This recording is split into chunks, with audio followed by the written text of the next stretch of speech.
What is up, everyone? I hope you are doing fantastic today. It is Saturday, March 20th, and this is Raphael Garcia here for episode number 84 of the Let's Talk Wrestling podcast. And before I jump in, as always, I just want to take some time to highlight what we'll be talking about today and also thank everyone for the time to listen that they all take to listen to this show. So first and foremost, you can always find our content over at MMAratings.net and .com. That's where all of our flagship content goes down each and every day. You can check out our podcast on multiple podcast networks, including MMAratings.net and .com on those sites, and also on Anchor, Breaker, Google Podcasts, Apple iTunes, Spotify, Overcast, and those first. And then go on over to YouTube and check us out at MMA Ratings, where you can catch both this show and our weekly MMA show with myself and Shawan Humes that is coming up on episode 200. One big change as we head for episode 200 is we will be doing video podcasts in the near future. Now, we are 2 weeks away from episode 200, so not this next one coming up, but the one after that will be the first video podcast that we do. And then I'm also planning on shifting this show over to a video podcast as well. So today we'll be talking about a few different things, such as Thunder Rosa and Britt Baker, that major women's match on AEW this past week. We'll be talking about women's wrestling as a whole, WWE, looking at Fastlane a little bit, and also talking about the Super J Cup, which is now in its final set for tomorrow or late today, I think, early Monday. I can never tell with New Japan start times. But you can catch me on Instagram and Twitter at rgarcia_sports as always. And thank you for listening to the show yet again. So let's go ahead and jump right on in. So on Wednesday, we got a hell of a match between Thunder Rosa and Britt Baker. And I don't want to go through all of AEW Dynamite, but let's talk specifically about this match between these two ladies and why it is so important. Obviously, we saw the outcome with Thunder Rosa picking up the win, and that was a big surprise to me because I did not think they were going to have Rosa win this match. As you know, she is contracted with NWA, which is supposed to set their content straight and get back on Fight Network this week. I think it starts tomorrow, maybe Monday. One of these days this weekend, and she's one of their big names. Now, ever since the pandemic has started, Thunder Rosa has kind of exploded as someone who has been at the forefront of women's wrestling, and not just within AEW, but beyond that. I personally talked about this on Twitter the past couple of days, where I think she is going to be the number one name in the PWI. 100 for women? PWI 50, I believe. Because she has been killing it this year. Even as we speak, we are getting ready for her she's going to be the individual to welcome Kylie Ray back when she returns to wrestling on June 5th. And you can hop over to dailyddt.com to see some more information about that.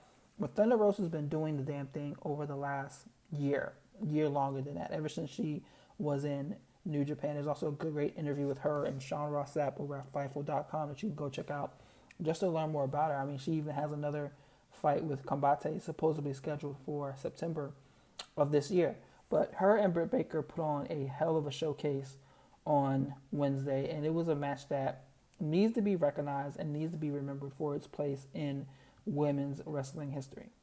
What's unfortunate, though, is that so many people are comparing this match to other women's matches from the WWE, for example, and using it to try to belittle other platforms. And that's now is not the time, people. Let's just recognize this show, or recognize this match for what it is, and that was fantastic and definitely groundbreaking. I mean, you do not see many matches at all where both women get colored like this. You have both women with blood streaming down their faces. You had Britt Baker trying to compete with a ridiculous amount of thumbtacks stuck in her back, because we've seen that thumbtack spot time and time again, and to see all of them stick in Britt Baker that way, and she just kept going like it was nothing. You have Reba Rebel taking bumps through a table like she did. She was excellent in this match too as well. She deserves some recognition for her placement in this match, because she was always on time with her spots. She made it. She knows, like, she's good, and it's not like a good as in, oh, she's a fantastic wrestler, she can go bell to bell, but she knows how to be that character to help advance what they're doing with Britt Baker and some of the other women on the roster, and she looked really good too as well. Her place in this match cannot be ignored. But something I want to begin doing on the show is highlighting matches to go see, or making it a point to catch every week. And this week it's 2 women's matches. Obviously it's this one, and then the other is Zoe Stark versus Dakota Kai from NXT on Wednesday, which is another good one. We're going to talk more about WWE as well in a bit. But this match between Rosa and Baker was everything that wrestling matches are supposed to be, and it is everything that women's wrestling needed, especially within AEW as they continue to struggle with how they were leveraging their women's division, as fans consistently wanted more, pushed them for more, and asked them for more. It almost seemed like they were hesitant to do so. People talked about they didn't have the roster to have more women on TV. They didn't have the talent to give them longer matches. They didn't have the time, the TV time to be able to do so. All of that is unfounded, because at the end of the day, they could have done a couple of different things to make this women's division look much stronger than it was already being booked. And I've already seen or heard people talk about how the shift in the women's division really came around when when Thunder Rosa appeared in AEW, which has some valid points to it, because she's been there, and you can think back to that first match she had with her Hikaru Shida. I believe that was at Double or Nothing last year. That, in my opinion, stole the show. Or was that All Out last year? I'm not sure. I don't remember. But Thunder Rosa's match with Hikaru Shida last year really kind of set the pace for what she's going to bring to women's division in AEW. She's been killing it ever since. If you ask me, I don't think anyone has been more valuable to that organization in her time being there. And then on the other hand, you can't not talk about this match and not talk about Thunder Rosa. Goodness, I keep doing it. You can't not talk about Britt Baker as well, who should very well be considered the most improved wrestler in the last year. Her work as a heel has been great. Even as she's been hurt, she was still able to build herself up into a bigger character, which is so hard to do when you can't get in there and wrestle on a weekly basis. She still found a way to be entertaining and to be interesting that fans wanted to see more of her. And that's exactly what happened.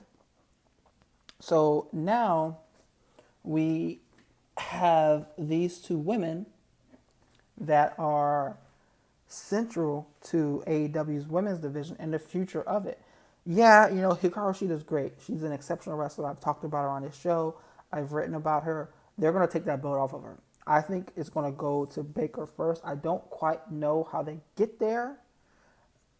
And what I believe is going to occur, in my opinion, is since this was an unsanctioned lights out match, Britt Baker's going to act like it never happened. She's going to show up on Monday, injuries aside, and play it up as if this match never happened. This is what they should do, because it's not on the record books. And let her play it up like it didn't happen. Find herself into a match with Hikaru Shida, win, get the title off of Shida. Then we have a central feud with Rosa and Baker around the belt. They haven't done that yet. They've had a lot of interactions and a lot of matches already, so you do have some issues there. They could even go to Big Swole before they go back to Rosa, depending on what her schedule looks like.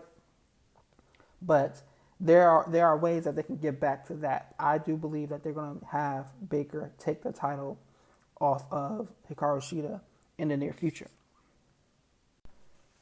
So that's what I believe is coming from the storyline side of AEW Women's division, but I think now we're going to see a lot more opportunities for other women in that group as well. Jade Cargill is someone who fans are really invested in. She looks like $1,000,000. You know that they care about her because they've taken her and they put her in that match with Shaq and Cody and elevated her to that level. She had a match on Wednesday as well, a great squash match where she planted what was that? I can't remember the woman's name that she was up against on Wednesday, but she looked really good in her match this past week. So we have that as well. Then you have Red Velvet, who I think is another one that they found thanks to leveraging AEW Dark, who is another woman who I believe fans will get behind and be interested in the future. She's also very good. You have Big Swole there, who I just mentioned. Another individual fans are invested in and who are willing to get behind. You have Anna Jay, Tate Conti. The AEW women's division is not as deep as the WWE women's division. Anyone who tries to argue that they're being ass clowns. However, it can be booked to look as deep. Let me say that again. The AEW women's division, name for name, is not as deep as the WWE women's division. But it can be booked to look just as deep. And that is kind of the direction I believe we're headed. And it's what I want to see when you look across this group. And this match is really going to be the kicking off point for that, because I think that we're going to see a lot more opportunities for these ladies and for the way they look and the way that they're booked. The reaction to this match was fantastic. I don't want to hear anyone. I don't want to talk about anyone or see anyone trying to denigrate this match for what it was. This match was exceptional from start to finish, and that is the end of that argument or that debate. Were there some blown spots and slowing or some slowed positions? Yes, of course. They're beating the shit out of each other, and these women have to take some steps to be safe. But there's nothing you can really take away from what these two ladies did. And I want to take this and now segment into the second topic, which is about the current state of women's wrestling. Because when you think about it, WWE was that pillar where they were leading the way. And actually, it's interesting because after Baker and Rosa's match on Wednesday, someone from the MMA media, a big voice in that space. I mean, someone who has hundreds of thousands of followers, multiple shows a week, has been on Sirius, multiple platforms, reached out to me and asked about why this match was important. And he and I were talking up until maybe like 12:30, texting, going back and forth about this. And it's important for multiple reasons that we talked about that. And he also asked about the importance that Ronda Rousey had in professional wrestling and why she looked at in such a way. And I want to use this as a moment to segue into Scarlett Harris's book that I purchased this week and received. I haven't started it yet, but Scarlett Harris, a friend of the show, she's prevalent over on Twitter if you follow her there, but she wrote a book called A Diva Was a Female Version of a Wrestler, an abbreviated history of World Wrestling Entertainment. And this book dives into a lot of the different, I can't wait to look at it. I've only kind of thumbed through some of the pages and through the table of contents, but it really dives into women's wrestling in the WWE. And it's in a much different place than it was back in the Attitude Era, but it's also in a much different place than it was in the women's evolution, because in my opinion, the women's evolution is over. If you look at the way the ladies are booked on WWE TV today, it's totally different. Here we are with the pay-per-view tomorrow. Asuka doesn't have a match at all. You have Bianca Belair and Sasha Banks being shoehorned into a fake feud as they prepare to have a major moment at WrestleMania. I personally think they're being sabotaged. And that may be another show down the line, another topic down the line. But I think that if you look at the way the booking for Baker and not Baker, Bianca and Banks has been going down, it's almost as if they're trying to sabotage these two black women. But we'll talk about that on another day. We'll talk about that on another day. But the women's evolution is in a much different space than it once was. That's why we never got Evolution 2. We never did, because they tried to use the women as a distraction from what was going on in Saudi Arabia. That's why we still get good matches for the women on TV. I mean, like I said, Zoe Stark versus Dakota Kai. Look back at Zoe Stark versus Io Shirai from a couple weeks ago. Io Shirai versus Toni Storm. The Mercedes Martinez Rhea Ripley match from a few weeks back, a couple months ago. You have multiple iterations of good matches, but all of them are on NXT. There's a reason why the women are booked totally different on WWE SmackDown and Monday Night Raw, because the evolution is not seen and it's not there anymore. Women are used differently, or they're just not used completely. They announced Rhea Ripley's call-up weeks ago. She has not been seen on TV. Weeks ago. She has not been seen on television at all. They barely used Asuka even before she got hurt by accident by Shayna Baszler. They have these tag team titles for the women that they initially introduced as a way to highlight more women in the division. But the exact opposite is happening, where it's being shoehorned into the singles titles storylines. You have Nia Jax and Shayna Baszler, two women who are, well, Shayna Baszler is fantastic. Nia Jax, I know people have some trouble with her, but she's still a good performer.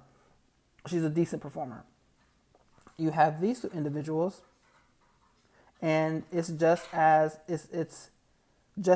good there as well, and it's just as troubling as there as well to see how she's been used. So there's multiple examples of some of the issues with how the women are being booked on the main roster that one could just look through and tell. Like there's so many different examples, and to look at that and ignore what is going on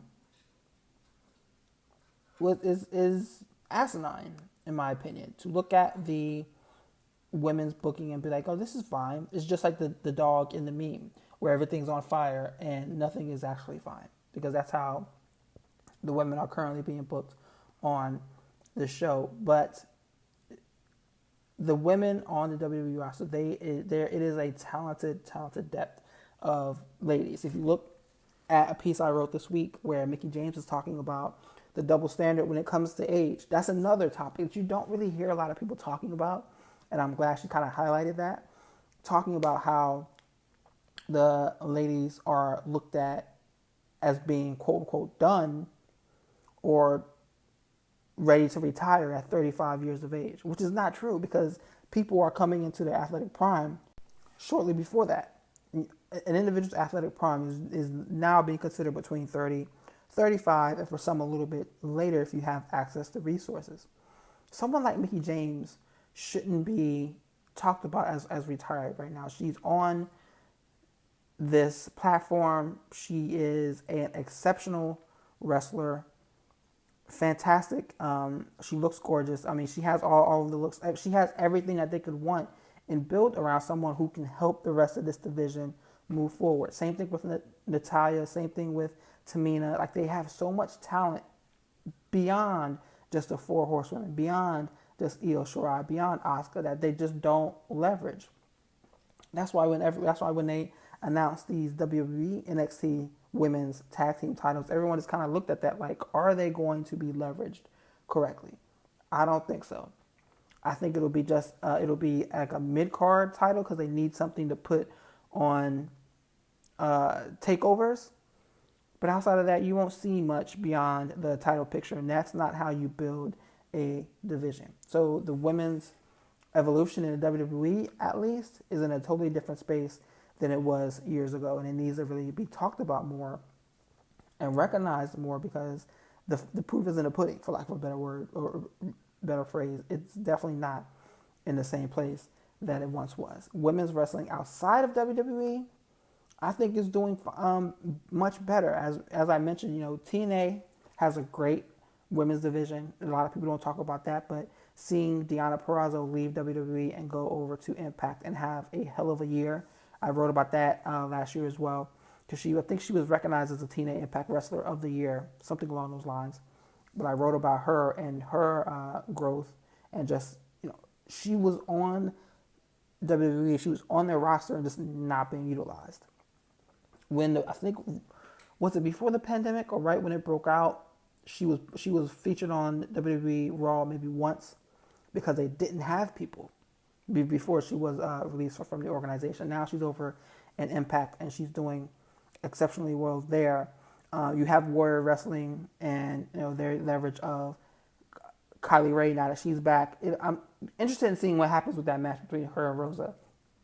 I think they're taking that title off of Ray, because with Ray's mental health struggles, and she's taken time away from the sport, which she deserves. If she deserves it because she has to work through her stuff.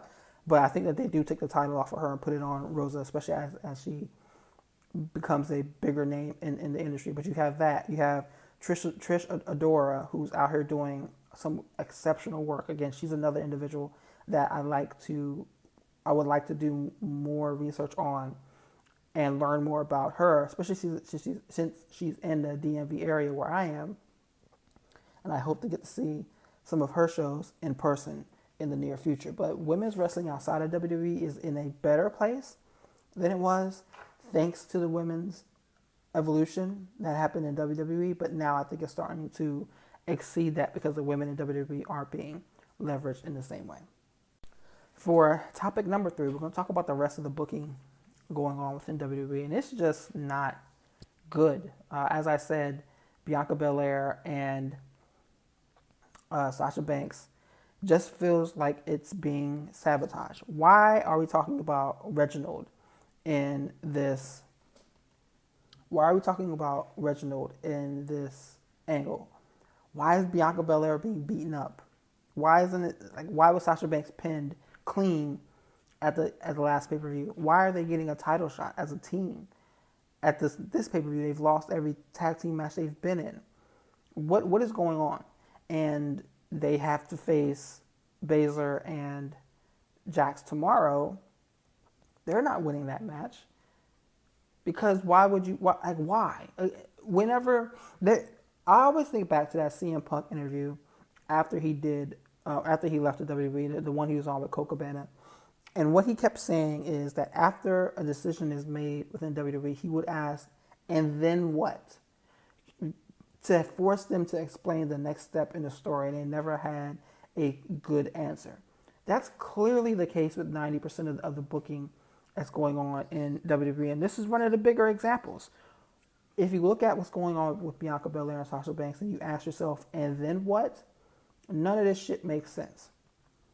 And it's not just them. Finn Balor and Karrion Kross were slated to be a tag team this week and go up against Oney Lorcan and Danny Burch. Now, this match is a piece of shit now if you look at it, because Danny Burch may have separated his shoulder, so God knows how long he's going to be out. You have that. And then you have the spot where Finn shotgun drop kicks Lorcan into Scarlett by accident, and you have Karrion Kross beat the shit out of him. Lorcan pins Finn Balor from there. Now, Finn Balor's been pinned maybe twice in the last year outside of, let me see. I'm going to look right now because now I am curious. Because you have Oney Lorcan, who I hate that tag. Not that I hate that tag team, but they put on NXT level tag team matches, but they aren't NXT level characters to me. They're just not, they're not interesting at all. But you have this guy being pinned clean by Oney Lorcan. The last time Finn Balor was pinned clean. Let me look. So I'm looking here. And obviously, so you have that one. He was definitely clean back in February during the tag team match with Pete Dunne only looking at Danny Burch. That was off of a distraction as well. Then Finn Balor was defeated back in the Iron Man match. The Iron Man Fatal 4-Way doesn't count.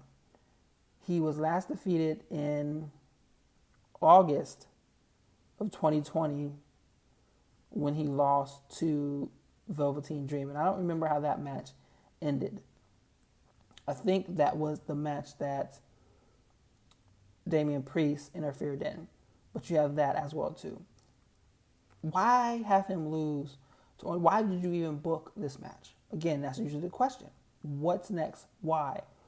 There's no reason that they needed to take that step to get some heat on Karrion Kross against Finn Balor. They could have done it so many different ways. Stuff just doesn't make sense. And with professional wrestling, it's kind of like we watch this because we love the matches, but we want the storylines to make some type of sense too as well. If it's soap operas with violence, at least the soap opera storyline part of it has to make some type of sense. And this just doesn't do it for me. But the question is, will it change for the better? I don't know. Because if you look at WWE, they have come off of an exceptionally high revenue generating 2020, the biggest revenue generating year in the history of the promotion. They just signed this massive deal with Peacock where the WWE network is moving to that platform. They don't have a reason to change. The only reason their network or their content may change is if they find themselves in a position where where their audience dwindles so far that they stop getting these major deals. How far are they away from that? I don't know, because if you look at their ratings for Monday and Friday, where they are still dropping compared to where they were years ago, their nightly ratings are still in the top of television shows for that night. So networks are looking at that like, oh, this still has value. It may not have as much value as it had during the Attitude Era, during the early 2000s, during the 2010s, but it definitely has more content than the other shit we could put on. So cut that check. And that's what's going on. So they don't have any incentive to change for the better, which brings up situations where you have Andrade not being on TV asking for his release, where you have Aleister Black not being on TV, you have Shorty Gable not being utilized correctly, where you have, who else? You have the women not being leveraged correctly, you have Kushida not on TV all of a sudden, you have just so much different shit that's just like, this doesn't work for me, and it's becoming difficult to watch. We have a pay-per-view tomorrow, Fastlane, and on this show I don't like doing previews for pay-per-views too much because it's especially for the WWE, because it's hard to find a lot to really truly care about. But looking at Fastlane, there isn't much to care about on this card. The only thing I am looking forward to seeing, I want to see how the Apollo Crews a Big E match goes down, because I think that will be interesting to see who comes out with the title there. I don't care about the women's tag match. Roman Reigns versus Daniel Bryan. I think we're headed towards a triple threat for the title at WrestleMania. I think this is going to be the moment that we get there. Shinsuke Nakamura versus Seth Rollins. That's going to be great. Riddle versus Mustafa Ali. If they're given time, that's going to be great. But it's not going to matter. We just had Mustafa Ali versus Riddle last week. We know that they're going to keep that belt on Matt Riddle. It's not going to go on Mustafa Ali, and that's going to be unfortunate. So what is the value of this pay-per-view? This pay-per-view, these matches, outside of the Roman Reigns versus Daniel Bryan, none of them feel like pay-per-view matches. This whole entire card can be thrown in the trash. And that's a whole conversation in its own right, because we don't need this show as a whole, not stuck in between the Royal Rumble, Elimination Chamber, and WrestleMania. Fastlane does not need to happen, because we have Fastlane. Then 2 weeks later, less than 2 weeks later, we're having the first night of WrestleMania, which is going to be which is following 2 nights of Takeover. So there's just too much going on, and none of the content seems to really make sense at the end of the day. The last topic we're going to hit on quickly, New Japan Cup. We're getting the finals on the 21st. I'm not sure exactly what day that would be because, with the Japan shows, it's either early in the morning. I don't know if it's tonight at the 21st or if it's Monday, whatever that may be. Will Ospreay, Shingo Takagi in the finals. I called Shingo making it to the finals. I still think Shingo's going to win it.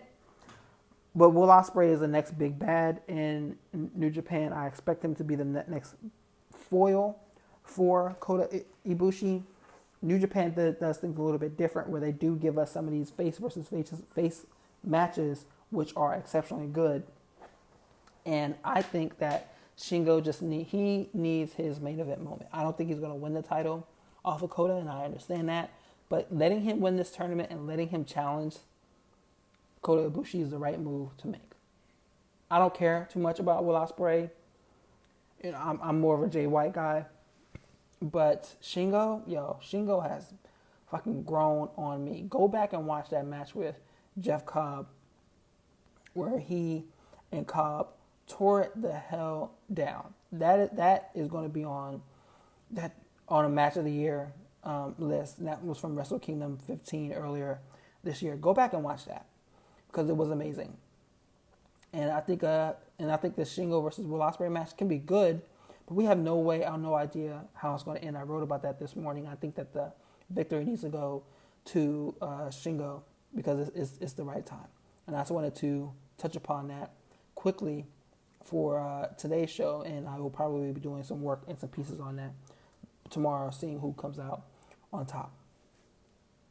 But again, thank you everyone for taking the time to listen to this show. I will be doing more content throughout the week as we usually do here for MMA Ratings Net and the Let's Talk Wrestling podcast. As always, thank you again. And remember that you can find me over at rgarcia_sports on both spaces across social media, MMA Ratings Net on Instagram and Twitter, all the podcast networks, MMA Ratings over on YouTube, MMAratings.net.com on the internet. And as always, remember, Black Lives Matter, wear your mask, and let's stop the Asian hate as well. Have a great day, everyone.